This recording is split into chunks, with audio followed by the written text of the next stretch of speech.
বন্দেগী হুজুর। কি খবর মীর মদন? হুজুর, ইংরেজ কাশিম মাজারের চুক্তি মানছে না, নিজেদের মর্জি মাফিক সেনা চালাচ্ছে। কি এত সাহস?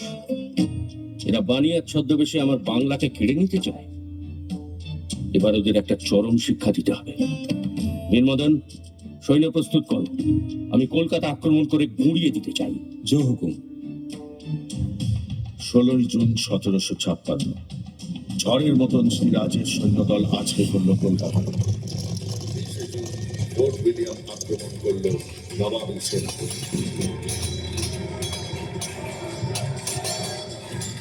124 জন নরনারী নিয়ে আত্মসমর্পণ করলেন কেল্লার প্রধান বল্লভ শাহ। ইংরেজের কেল্লা গুঁড়ো করে সিরাজ তার নাম রাখলেন আলীনগর। রক্ষণাবেক্ষণের দায়িত্ব মানিক চাঁদের উপর দিয়ে সিরাজ ফিরে গেলেন মুর্শিদাবাদ। তীব্র আঘাত লাগল Lord ক্লাইভের অহংবোধে। Admiral Watson, this is intolerable. We must teach the Nawab a lesson he'll never forget. All right, sir. But we must proceed with caution. I've heard that he has even killed Shaukat Jung of Punia in battle. I suggest that we send a message to Mir Jafar, Chakat Seth, Omichat, and others, asking for a secret meeting. Yes, this time we'll sign a proper agreement with them, stating their rewards after the removal of that bloody Subedar. As you say, sir. Siraj বুঝতে পেরেছিলেন এই চক্রান্তের কথা।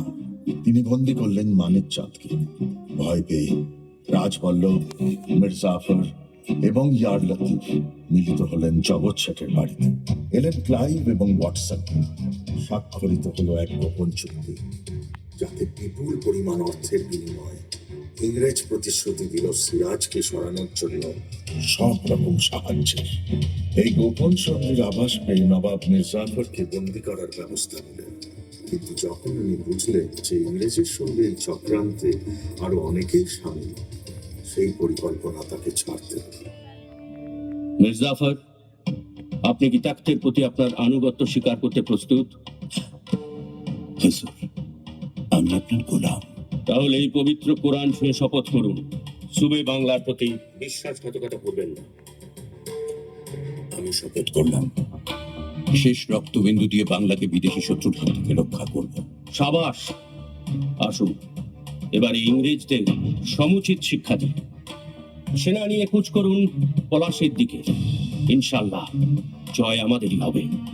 1757 June মাস, সুবে বাংলার নবাব শেষবারের মতো এই মতিঝিলের প্রাসাদ থেকে যাত্রা করলেন পলাশীর দিকে। 21 জুন পলাশীর লক্ষ্যবান আমবাগানে নবাবী ফৌজ ঘাঁটি দাঁড়িয়েছে। 22 তারিখ নদী পেরিয়ে দেখা দিল ইংরেজ সেনা। লর্ড ক্লাইভ এই সময়টির জন্যই অপেক্ষা করছিলেন। Major Coote, what's the size of our troops? About 950 European infantry, 50 European artillery, about 50 English sailors, and a little over 2,000 native troops, sir. Good. And any news of the Nawab's army? Yes, sir.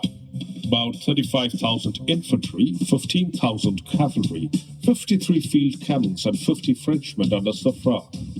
Quite a sizable number, if I may say so. Quite right. But numbers are important in battle only when they come into play. And when you consider that the commanders of Siraj's army are the likes of Mir Jafar, Yar Latif, and Dullah Ram, you know what I mean. Correct, sir. But Mir Madan is still loyal to the Nawab. What's one man against an army? 23 June 1757 শুরু হলো পলাশীর যুদ্ধ।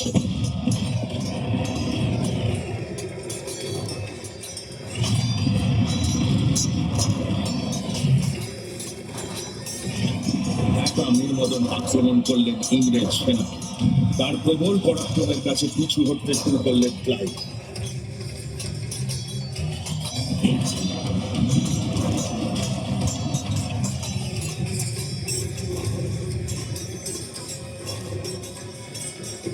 এই সময় নামল অঝড় বৃষ্টি।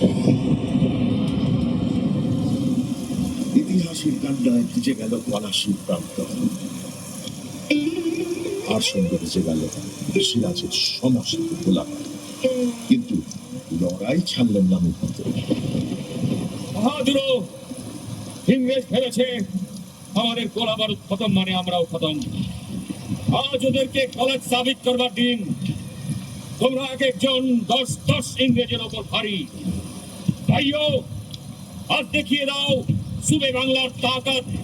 শেষ রক্তবিন্দু দিয়ে লড়াই করো নবাবের জন্য, বাংলার জন্য। আক্রমণ!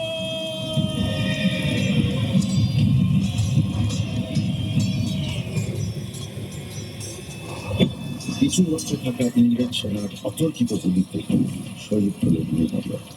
সিরাজের কাছে সেই খবর নিয়ে এলো মির্জাফর। বীর বীর মদন আমাদের ছেড়ে বেহেস্তে গেছে। মির্জাফর, আমি বুঝতে পারছি না আমাদের কি করা উচিত। আমার মনে হয় সৈন্যরা ক্লান্ত। আপনি যদি যুদ্ধবিরতি ঘোষণা করেন, তাহলে আমরা কাল সকালে তাজা হয়ে ওই ইংরেজগুলোর উপর ঝাঁপিয়ে পড়তে পারি। তবে তাই হোক, আমার বাংলাকে যে কোনো মূল্যে স্বাধীন রাখতেই হবে। কিন্তু বিশ্বাসঘাতক মির্জাফরের এই পরামর্শের পিছনে আসল মতলব ধরতে পারেননি সিরাজ। তার রণক্লান্ত সেনা যখন একটু বিশ্রামের জন্য অস্ত্র ত্যাগ করেছে, ঠিক সেই সময় ঝড়ের মতো আক্রমণ করল ইংরেজ। হতচক্ষু সিরাজ 2000 অনুযায়ী মুর্শিদাবাদের উদ্দেশ্যে রওনা হলো। পলাশির প্রান্তর লাল করে অস্ত গেল বাংলার সঞ্চয়।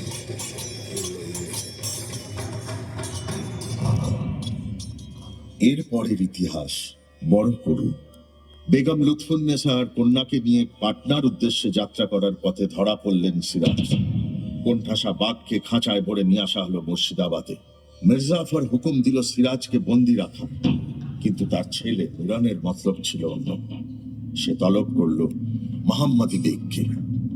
মোহাম্মদী বেগ, আব্বা হুজুর বলেছেন সিরাজকে কয়েদ করতে, কিন্তু আমার মনে হয় তাতে খতরা বাড়বে। আমাকে কেন তলব করেছেন হুজুর? তুমি নবাবকে জানতে তো? আগে হ্যাঁ হুজুর, উনি আমাকে খুব বিশ্বাস করতেন। সেই জন্যই তোমাকে দরকার। তুমি যাবে তার কয়েদখানায়, কোনো সন্দেহ হবে না। আর তারপর মৌকা বুঝে খাতাম। কি বলছেন হুজুর? যা বলছি তাই করো। ওকে না সরালে আমরা কেউ বাঁচবো না, তুমিও না। এই নাও মোহর, যাও হত্যা করো সিরাজকে। এরপর ঘাতকের তলোয়ারের আঘাতে শেষ হয়ে গেল সুবে বাংলার শেষ স্বাধীন নবাবের দাস্তা। সেই রক্তে ভেজা মসনদে ইংরেজরা বসালো মির্জাফরকে। কোটি কোটি টাকার বিনিময়ে বিকিয়ে গেল দেশের স্বাধীনতা। 200 বছরের জন্য ভারতবর্ষ চলে গেল পরাধীনতার অন্ধকারে। কালের রঙ্গমঞ্চ থেকে এরা সবাই একে একে বিদায় নিয়েছে। তাদের কৃতকর্মের সাজা সবাইকে ভুগতে হয়েছে। আজ এক বুক স্মৃতি নিয়ে বসে আছি আমি মুর্শিদাবাদ, এই কাহিনী আপনাদের শোনানোর জন্য। আর এই আশায় আমার মাটি আবার আবাদ হবে। এই মতিঝিল যেমন আবার পাখির গানে ফুলের গন্ধে হেসে উঠেছে, মুর্শিদাবাদ আবার জাগবে নতুন করে এই নতুন স্বাধীন বাংলায়, যেখানে আমরা সবাই নবাব। নমস্কার, শুভরাত্রি, শব্বা খায়ের।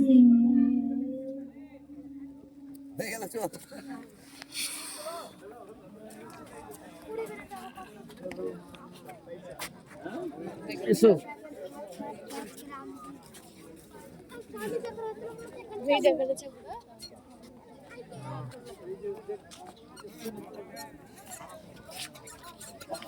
Thank you.